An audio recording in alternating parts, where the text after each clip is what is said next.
Come on in. Come on. We're gonna use 3 minutes to vent about free agency. Then I'm gonna get to mock draft Mondays. I'm starting my timer right now.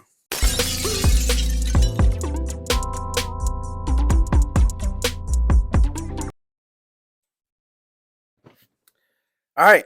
Now we're at 2 minutes and 50 seconds. Cowboys fans. Everybody take a breath. Whew. Listen, I know that we're upset about free agency. I really do. And I know that you see other guys getting signed around the league. Saquon Barkley in our division, um, Frankie Louvu, the Commanders.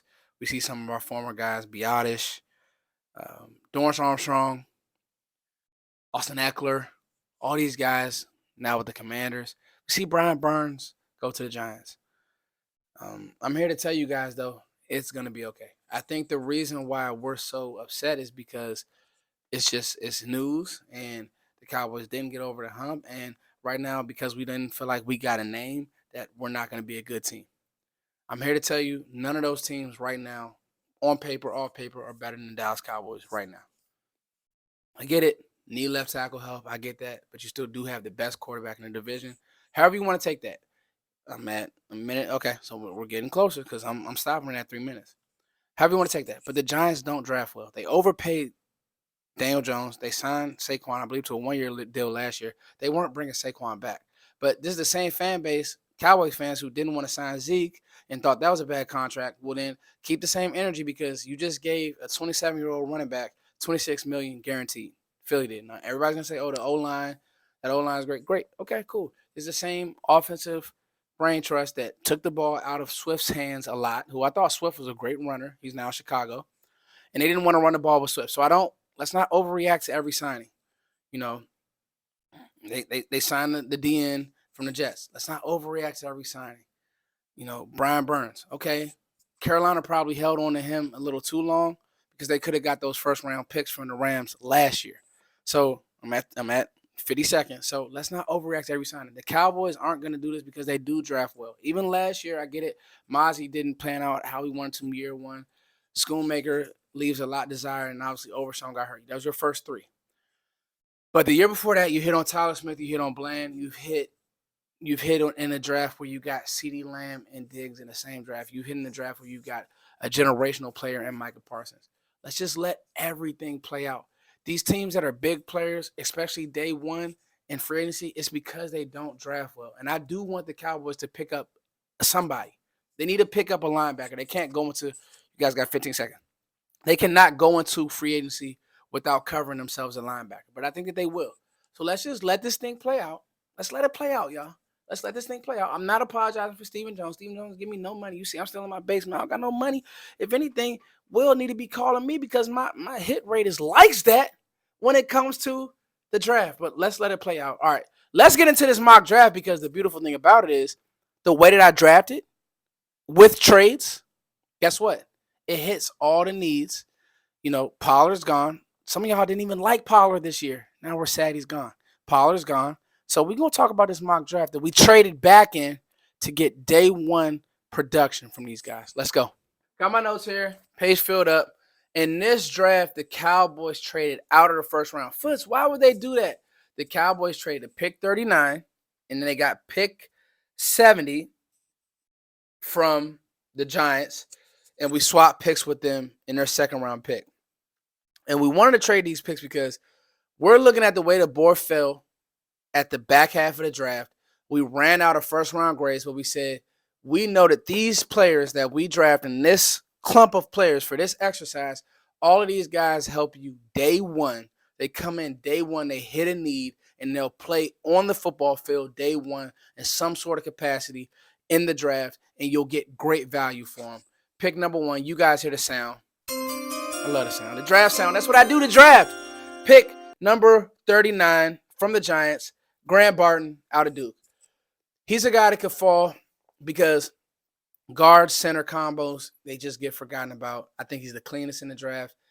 Everybody's on Jackson Powers, and that's fine, the Oregon center. And I think he's going to go to Seattle. I think that's really a lock because of what he can do in the run game. But I think that using your imagination, moving Grant Barton to center, keeping TJ Bass at guard, kicking Tyler Smith out to left tackle. I believe you're good to go. Grant Barton is plug and play. He's my top interior lineman in the draft.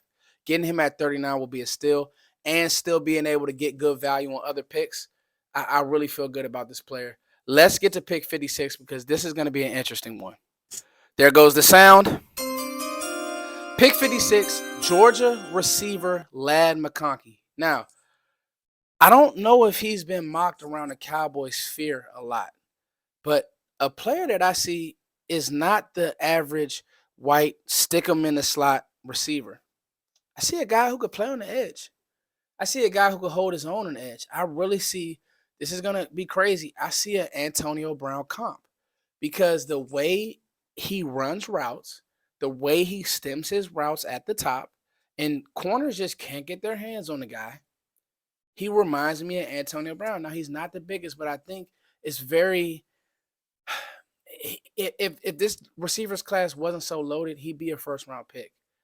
Um, I think that because we think shorter, and he's not short. He's honestly came in at 5'11", 6 feet, so that's decent size for a corner. We automatically say white receiver or Hunter Renfrow. Well, I got news for you. He's bigger than Hunter Renfrow, and he's better than Hunter Renfrow. He's faster. You watch him at the Senior Bowl, he's running past guys. Nobody at the Senior Bowl outside of Quinyon Mitchell could really stay in front of him and give him issues. And what they'll say, Foots, well, what if you get your hands on him? I got to be honest, there wasn't really many times on film that I saw him get jammed. And so for my money, you bring that into, I mean, he can play in the slot, don't get me wrong, but you're going to lose Michael Gallup, post June 1 cut. He can play on the edge. Him and Jalen Tolbert are interchangeable. Your two weapons still, right, would still be your two options are obviously CeeDee Lamb and Jake Ferguson. You don't need Ladd McConkey to be a two this year, but he could get you 600, 700 yards, and you feel really good about this player. And he has some yak ability. I would love this value pick at 56. Answering your receiver needs, a reliable player who's going to do whatever you need him to do. I would love Ladd McConkey. It's just a route runner, just rethinking it. You know, I've always went the big uh, possible number two receiver that can turn into a one. This guy, man, he could just be in your scheme for years to come. I really would like Ladd McConkey paired with CeeDee Lamb. Pick 70, another guy who didn't run the fastest 40, okay, 4.52, but I've been watching him since he was a kid, and every time he pops up on a simulator and I see him, I just feel awful for passing on him because he's going to go to a roster and just make that team tougher and better, and that's Blake Corum. Blake Corum at pick 70, if he's sitting there, you have to take him. You need a running back. You need attitude. Good in the pass protection game. Physical between the tackles. Quicker than people think. I think when they did a simulator and they watched him versus Marshawn Lloyd in a simulator, you saw his quickness and agility is more realistic than just the straight line 40. That's cool. But, hey, nobody's going to let you run in a straight line in the NFL. He tapped Alabama out. I can't stress that. Go watch the film. They got tired of tackling the guy. They did. And he didn't wear down. 27 reps on the bench. Are we serious? This guy's going to be a hard worker. He'll be healthy. He'll be ready to go. You pair him with another back.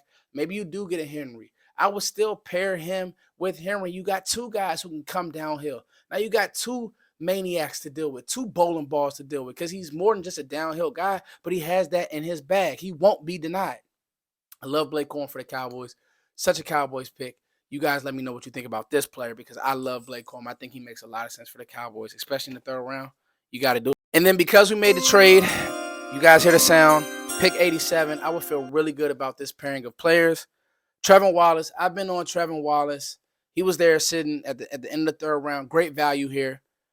Ran a great 40. Jumped off the charts. Three-cone shuttle was outstanding. He moves well. Now, everybody's going to point to maybe the diagnosis skills aren't the best at Kentucky.